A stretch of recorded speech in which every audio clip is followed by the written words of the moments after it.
President Trump जो है वो जी। यूरोप को असलहा नहीं देने जा रहे, अपनी टेक्नोलॉजी नहीं देने जा सही। रहे। ये मैं आपको बताऊं, और ये एक इतनी बड़ी एक आप समझें कि ये एक बहुत बड़ी खबर है। ये बहुत इम्पोर्टेंट है कि इसको यूरोप के लोग समझें, दुनिया समझे कि टेक्नोलॉजी ट्रांसफर अमेरिका नहीं नहीं करना। करने जा रहा फ्यूचर में। सही। और आज अगर एक अटलांटिक का बड़ा जबरदस्त एक आर्टिकल है, 13th, मैं उसे कोट कर रहा हूँ, वो आर्म सेल्स यूरोप की रोक रहे हैं। वो सही। मतलब ठीक है, ये चीज ले लो, ये चीज ले लो, ये तो टेक्नोलॉजी ट्रांसफर। और ये बात इंडिया में जब मोदी सरकार बार बार ये बात कर रही थी कि अमेरिका हमें टेक्नोलॉजी ट्रांसफर कर रहा है। अब तो जी। खैर जो हुआ है उस पर मैं बाद में आता हूँ, जो पिछले 24 घंटों में हो रहा है उनके साथ। और मैं बार बार ये बात करता था कि अमेरिकन आपको टेक्नोलॉजी ट्रांसफर नहीं करेंगे, और ये बार बार ही कहते थे कि हमें अमेरिका टेक्नोलॉजी ट्रांसफर कर रहा है। ये इंडिया जो है ना, मेरा ख्याल है उसमें चला गया है। वो मोदी जी जो है ना उसमें चले गए हैं। वो होता था ना स्टॉकहोम सिंड्रोम। अब अगर स्टॉकहोम सिंड्रोम, पहले मैं बड़ी डिटेल में बात कर चुका हूँ कि वो स्टॉकहोम सिंड्रोम हुआ था ये 70s में, कोई 72 73 में कोई बैंक रॉबरी हुई थी। वो पकड़ के जो है, वो जो रॉबर थे उन्होंने बंदों को पकड़ के तो एक अलमारी में बंद कर दिया था, लॉकर में बैंक के। सही। उसमें खवातीन भी थी, एक शायद कोई हजरत भी थे, वो हॉस्टेज बना लिया था। उसके बाद ये हुआ कि जिस बंदे ने हॉस्टेज बनाया था, जी। उसी से वो जो यरगमाली थे वो उसी के जनाब क्या कहना चाहिए, उसकी मोहब्बतों का शिकार हो गए अपने हॉस्टेज की। ये इसको कहते हैं स्टॉकहोम सिंड्रोम। स्टॉकहोम सिंड्रोम होता है कि आपको कोई बहुत मार रहा हो, कोई यरगमाल बना ले, आपको कोई जुल्म कर रहा हो, आप उसी कहते नहीं, और मार, और करो, और करो।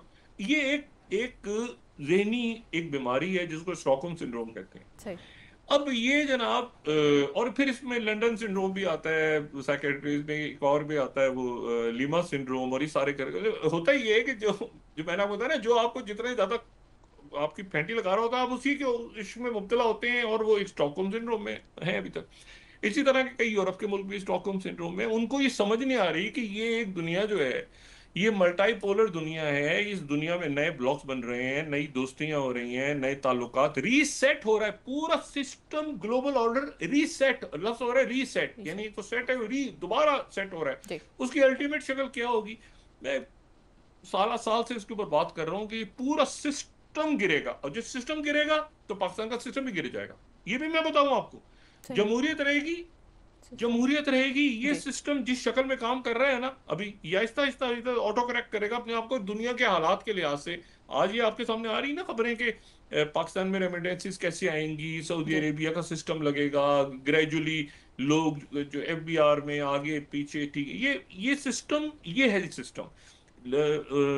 मैं बहुत ज्यादा पॉलिटिकल लीडर्स और सारे हमारे जो हैं, मैं with all due regards, Pakistan needs managers more than political mantra, जो चीजों को मैनेज करें, चीजों को ठीक करें, बजाय इसके कि वो पॉलिटिकल मंत्रास पे जाएं। तो 100 से ऊपर तो हमारे पास मुस्लिम लीग हैं, आपको पता है, 100 से ज्यादा मुस्लिम लीग रजिस्टर्ड है इलेक्शन कमीशन में। एनीवे, सही।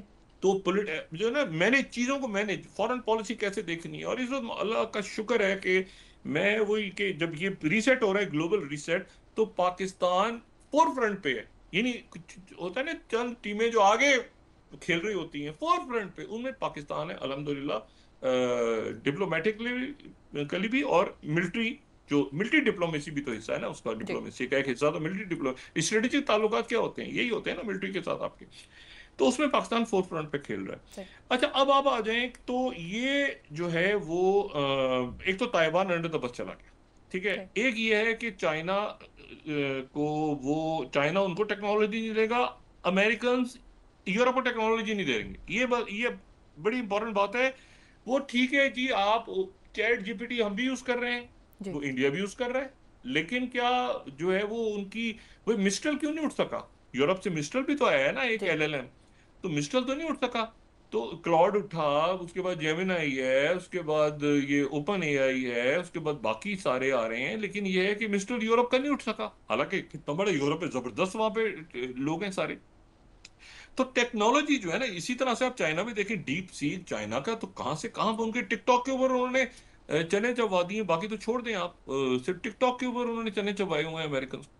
तो बात यह है कि टेक्नोलॉजी ट्रांसफर तो कोई नहीं करेगा आने वाले अरसे में, जो टेक, अच्छा, एक तो बात ये होगी, तो जी यूरोप को भी वो टेक्नोलॉजी नहीं देंगे, और इंडिया तो भूल ही जाए टेक्नोलॉजी के वाले से, सवाल ही पैदा नहीं होता कि हमने जी टेक्नोलॉजी ट्रांसफर हो गया, ये हो गया, वो हो गया। और मैं आपको बताऊं एक बात, हमेशा जी ये जो पिछले 24-48 घंटों में जो 3-4, अब तो पैदल पे हो रहे हैं ना, रोज एक चीज हो रही, ये H1B वीजा, और इससे थोड़ी ही देर पहले आगे पीछे शायद एक एक आध घंटे का फर्क होगा, जब उन्होंने चाह बहार के ऊपर से विवर्स खत्म किए।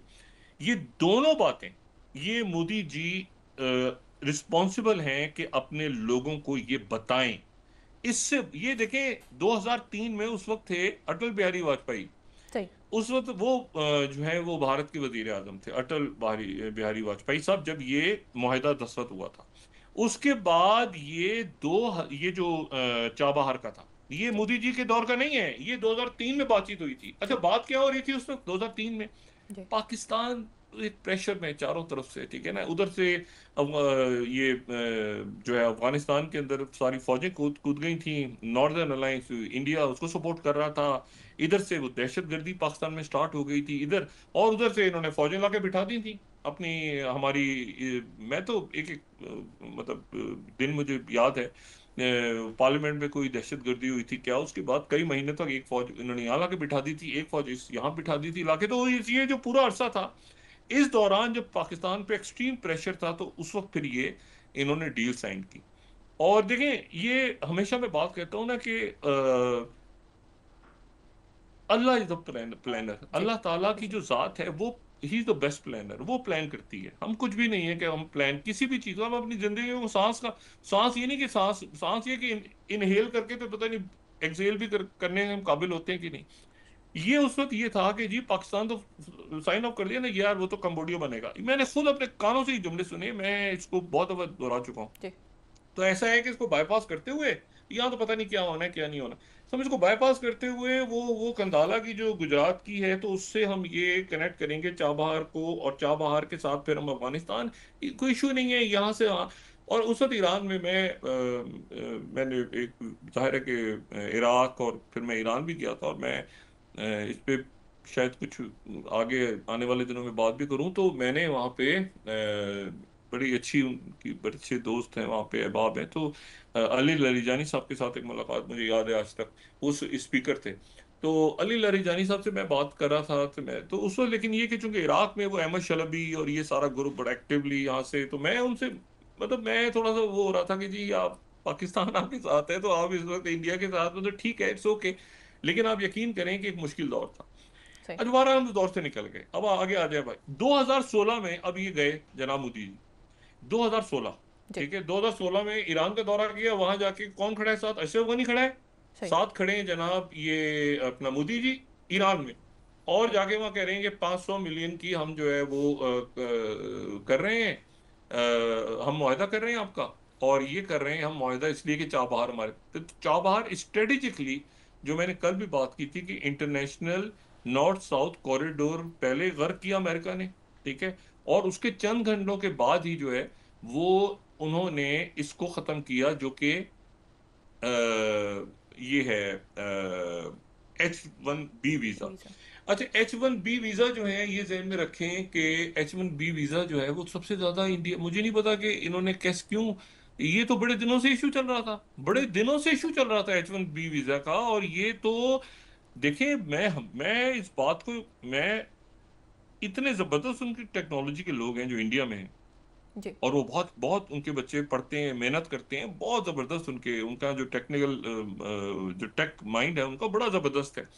अब जनाब उनको आपने अपनी डिप्लोमेसी में उस सत्यानाश कर दिया पूरी सफारतकारी का। आई एम नोबडी कि मैं उनको ये सजेस्ट करूं या कुछ कहूं, मगर मैं हैरान हूं उस बात पे कि H1B वीजा को भी आपने अपने उसमें फारिग कर दिया, आपको नेपाल का भी नहीं पता, आपको चाबहार का भी नहीं पता, आपको बांग्लादेश का भी नहीं पता, आपको ये जो मार्का हक का भी नहीं पता, आपको पाकिस्तान सऊदी अरेबिया का भी नहीं पता, आप मतलब कुछ पता ही नहीं है।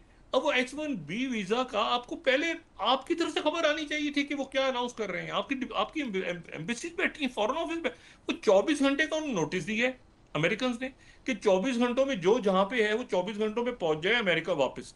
और $1 लाख, यानी एक एवरेज जो वहां पे तनख्वाह है H1B वीजा पे जो लोग हैं, तो उनकी जो एवरेज, इंडिया के लोग ही हैं ज्यादा, ये 1990 में स्टार्ट हुआ था। $1 लाख उनके पास होंगे, उनके एम्प्लॉयर यानी जहां पर भी वो काम करते हैं वो गारंटी देगा कि $1 लाख है, तो उस वीजा के साथ दाखिल हो सकते हैं, वो अमेरिकन वीजा आपका फारिग हो गया। $1 लाख, और हर साल आपको देना पड़ेगा।